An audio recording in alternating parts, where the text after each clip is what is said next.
सभी व्यूअर्स को मेरा नमस्कार। मैं मोनिका आज के इस कॉरपोरेट अकाउंटिंग के वीडियो में आप सभी का स्वागत अभिनंदन करती हूँ। आज हम जो चैप्टर शुरू करने वाले हैं उसका नाम है कंपनियों के अंतिम खाते एवं प्रबंधकीय पारिश्रमिक, final accounts of companies and managerial remuneration. हर व्यापारिक प्रतिष्ठान साल के अंत में ये जानना चाहता है कि किसी फाइनेंशियल ईयर में उसको कितना प्रॉफिट हुआ है। इस ऑब्जेक्टिव की पूर्ति के लिए वो trading account, P&L account, balance sheet वगैरह बनाता है। सोल प्रोप्राइटर और पार्टनरशिप फर्म के लिए उक्त खाते बनाना कंपलसरी नहीं है। वो केवल लाभ और व्यापारिक स्थिति की जानकारी के लिए ही इनकी गणना करते हैं। लेकिन कंपनीज़ के लिए कंपनीज़ एक्ट 2013 के सेक्शन 128 के अनुसार फाइनेंशियल स्टेटमेंट्स रखना अनिवार्य है और कंपनी अधिनियम 2013 की धारा 129 के अनुसार फाइनेंशियल स्टेटमेंट्स तैयार करना अनिवार्य है। कंपनी अधिनियम 2013 में इन फाइनेंशियल स्टेटमेंट्स के स्पेशल फॉर्मेट्स जो हैं अनुसूची 3 में दिए गए हैं।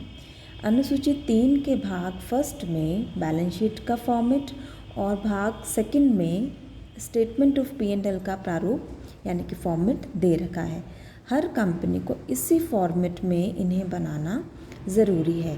Ministry of company affairs Bharat सरकार द्वारा 26 मार्च 2014 को जारी की गई नोटिफिकेशन में अनुसूची 3 का प्रारूप दिया गया है, जिसके अनुसार 1 अप्रैल 2014 के बाद शुरू होने वाले वित्तीय वर्ष के लिए कंपनीज अपने फाइनेंशियल स्टेटमेंट्स इसी शेड्यूल में दिए गए प्रारूप के अंदर प्रस्तुत करेंगी। तो ये क्या प्रारूप है, क्या फॉर्मेट है, आप देखिए। बैलेंस शीट को यहाँ स्टेटमेंट के फॉर्मेट में बनाया जाता है। बैलेंस शीट ऑफ, इसमें कंपनी जिस भी किसी कंपनी की बनाई जा रही है उसका नाम लिख दिया जाता है। एज एट, जिस डेट को ये बनाई जा रही है उस तिथि का यहाँ पर हमको उस तिथि को मेंशन करना है। तो ये जो हमारी बैलेंस शीट है 2 हेड्स में डिवाइडेड है। पहला हेड है हमारा equity and liabilities. Equity and liabilities के फर्दर बहुत सारे इसमें सब हेड्स हैं। इनमें 4 सब हेड्स हैं। पहला सब हेड है शेयर होल्डर फंड्स। इसे हमने 1 नंबर पे रखा है, share holder funds. Share holder funds के अंदर हमें 3 चीज़ें बेसिकली दिखानी हैं। पहली, शेयर कैपिटल। शेयर कैपिटल के अंदर हमें number and amount of share authorised, number of share issued, subscribed and fully paid, subscribed but not fully paid, par value per share, ये सब चीज़ें दिखानी होती हैं। इसके अलावा forfeited share amount originally paid up, ये भी हमें इसके अंदर दिखाना होता है। शेयर कैपिटल में कितने प्रेफरेंस शेयर, इक्विटी शेयर्स, इन्हें अलग अलग हमें दिखाना होता है शेयर कैपिटल के अंदर। फिर बी में है रिजर्व्स एंड सरप्लस।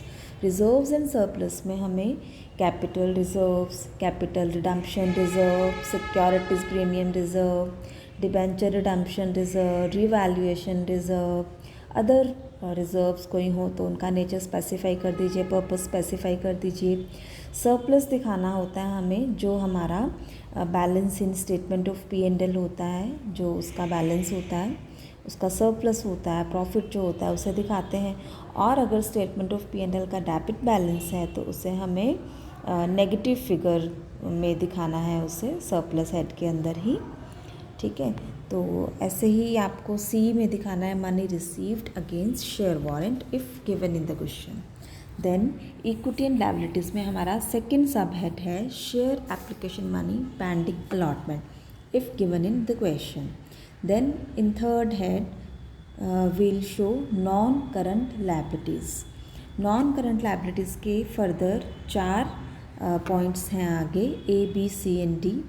A में हमने इसमें लॉन्ग टर्म बोरिंग्स को दिखाया है, जैसे कि bonds, debentures, term loans from bank और other parties, deferred payment liabilities, loans and advances from related parties etcetera, ये सब हमें इसके अंदर दिखाने होते हैं। अगर कोई आपको क्वेश्चन में डेफर्ड टैक्स लायबिलिटी दे रखी है तो वो नेट लायबिलिटी आपको यहाँ दिखानी होती है।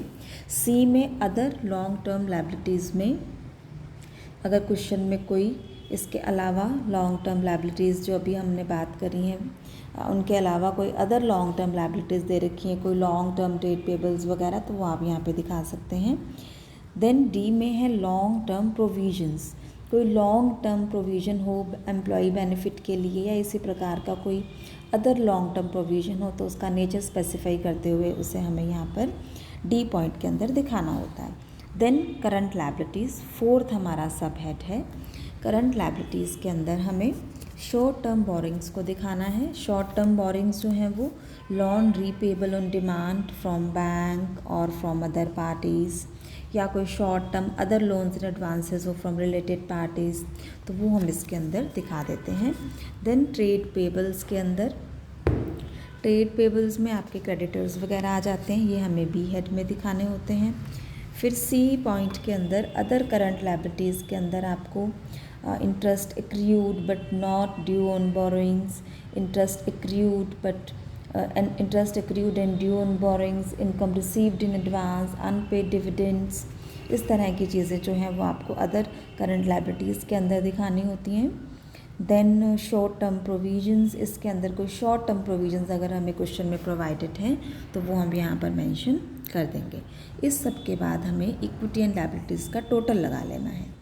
देन जो हमारा सेकंड मेन हेड है वो है एसेट्स।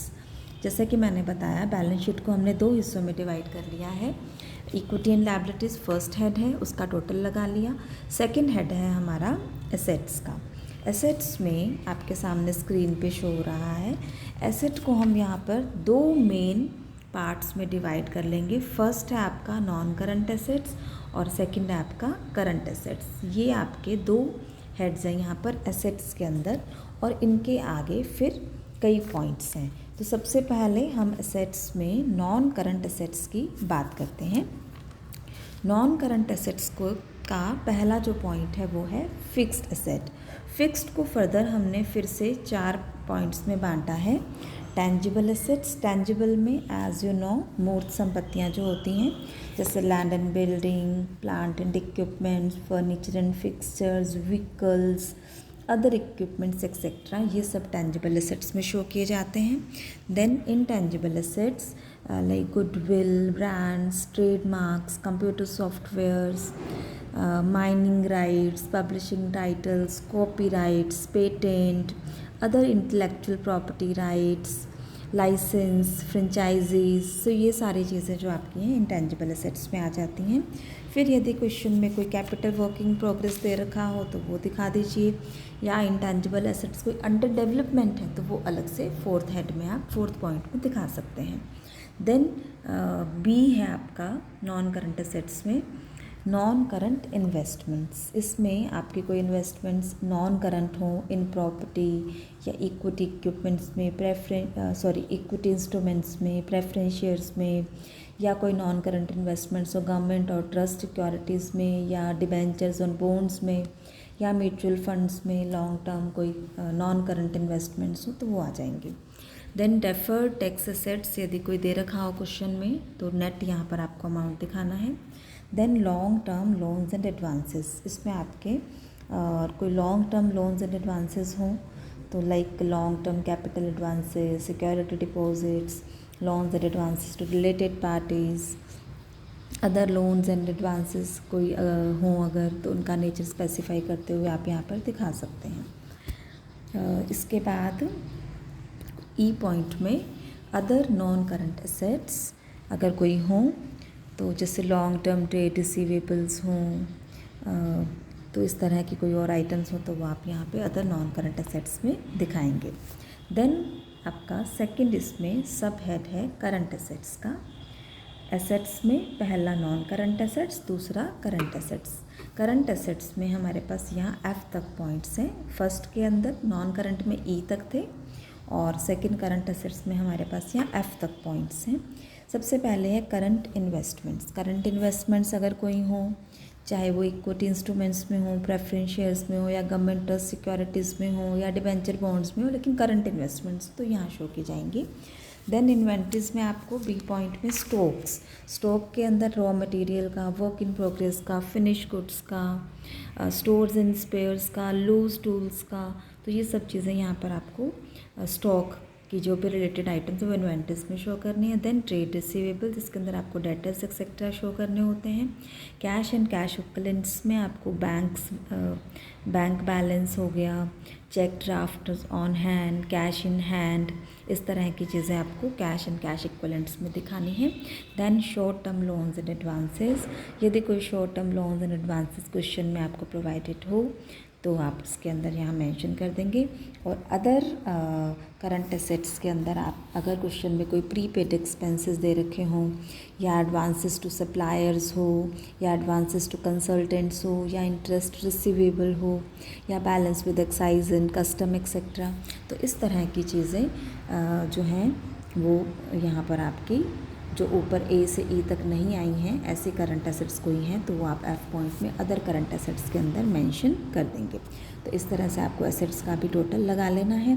तो आप देखेंगे अगर आपकी बैलेंस शीट की सारी आइटम्स आपने अच्छे से सही से मेंशन करी हैं तो आपका लायबिलिटीज़ का टोटल यानी इक्विटी एंड लायबिलिटीज़ का जो टोटल है वो एसेट्स के टोटल के बराबर आएगा। तो इसका मतलब आपकी बैलेंस शीट एकदम एक्यूरेट है, एकदम सही है। तो ये आपका अनुसूची 3 के मुताबिक बैलेंस शीट का फॉर्मेट है, ऐसे स्टेटमेंट ऑफ P&L का फॉर्मेट है।